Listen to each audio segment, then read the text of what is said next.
July August গণ অভ্যুত্থানে নিহতদের পরিবারের সদস্যদের পাশে দাঁড়িয়েছে গাজীপুর জেলা পরিষদ। বুধবার সকালে নিহতদের বাড়ি বাড়ি গিয়ে 15 জন শহীদ পরিবারকে 1 লাখ করে টাকা আর্থিক সহায়তা দেন তারা।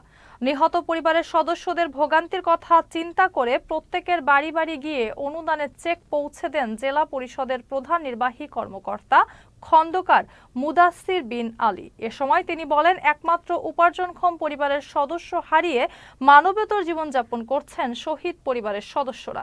এমন তথ্য পাওয়ার পর তাদের আর্থিক সহায়তা দিতে এগিয়ে আসে জেলা পরিষদ।